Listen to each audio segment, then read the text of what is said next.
All right, so I want to show you the installation of another new product on this CZ457 that I just got. This is the extended magazine release for the magwell here from Diversified Innovative Products, DIP. You can see the factory latch is just below, it's about middle of the way in the base plate here, so it ends about halfway down there. So this one is more extended. You can't go too much more. They don't want to go past the base plate because then it could hit something, you know, snag on there and everything. So it's a little more extended. It's also made out of metal versus the plastic part. So it's pretty easy installation. We'll show you how to do that right now. So first off, take your magazine out.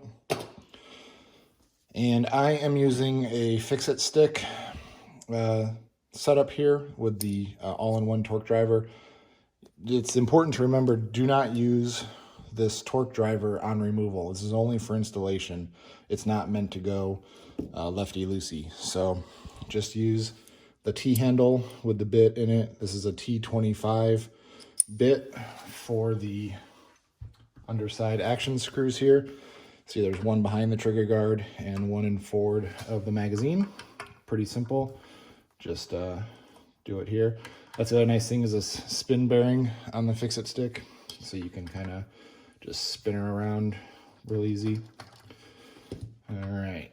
And I didn't realize when I first got this, I don't know why they do this, but it's not a big deal. Just, it's a two-piece bottom metal set here. So there's your two pieces. We'll take that out. Now the action can come out of the stock. You can do this on the gun. It's not bad, but just so I can manipulate it for the camera a little bit better, I'm going to remove the magwell from the action. And to do that, I'm going to put a 3mm Allen on it. And the front hole, the front bolt is a through bolt. And the back bolt is just a notch. So just got to take this one all the way out. And the rear just loosen. And the magwell will come out. Okay, so what you can see here is there's one cross pin.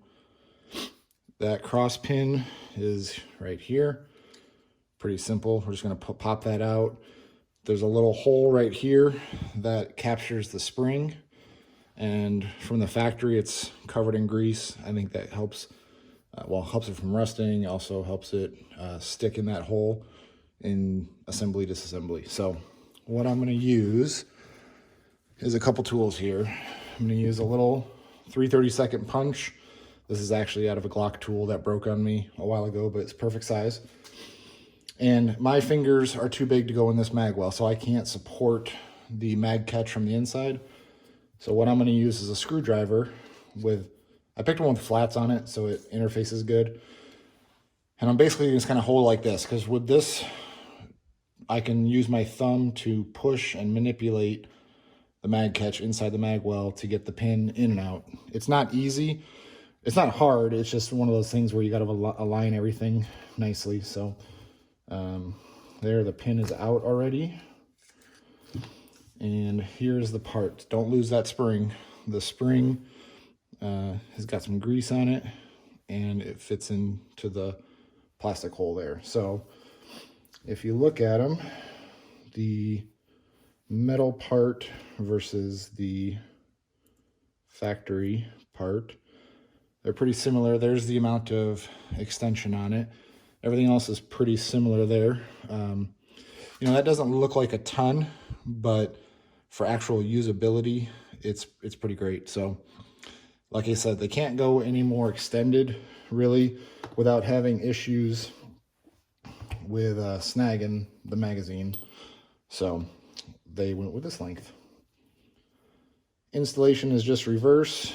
Kind of stick that mag spring in there, or the catch spring in there. And then I hold it like this just so it's vertical so it doesn't fall. Get it started here in the hole. And of Of course, I collapsed it. It's a lot easier to do when you don't have to do it for a camera shot, but essentially, we're just going to get it lined up, start it in the hole.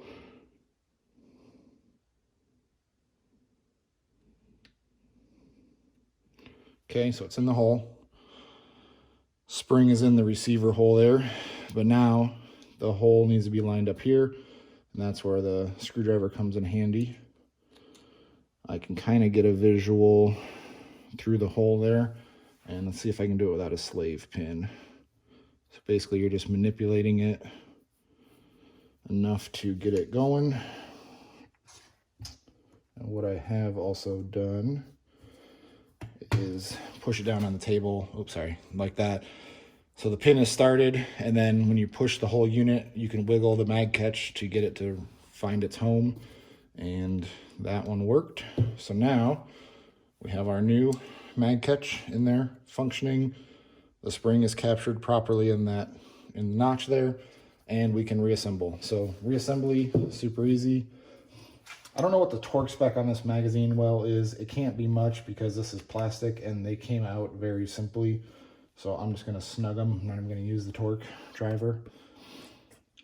But essentially we're just gonna snug that up. And then we are going to snug the rear screw. Remember, this mag well is plastic, so don't go crazy here. Okay. As I drop the tool. Okay, so now the mag well's back on. We can put the action back in the stock, and we can re-put the bottom metal on and torque these screws. So you're gonna slip that guy in there, put the whole metal on, and then this is where I'm going to switch over to the driver. And from what I'm seeing online, it's asking for 25 inch-pounds. So that's what I'm gonna give it. I typically do the back here, snug them up just a little bit, snug it up a little bit here. And then you have to be able to see the graduations. So 25. And that one needs a little bit more. 25. Now, like with most rimfire guns, you could probably experiment with that torque value.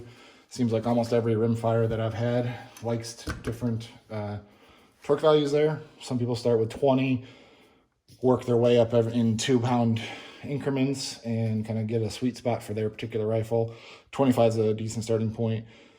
You know, 2 inch-pounds on the gauge is gonna be kind of hard to see. So now that we have that installed, we can put the mag in. Got to put the mag in the right way. And we have a fully functioning extended magazine release. See, it's still not past the level of the mag, but it does have a little more reach, easy to get to. And that is all you need to do for the DIP extended CZ457 mag release.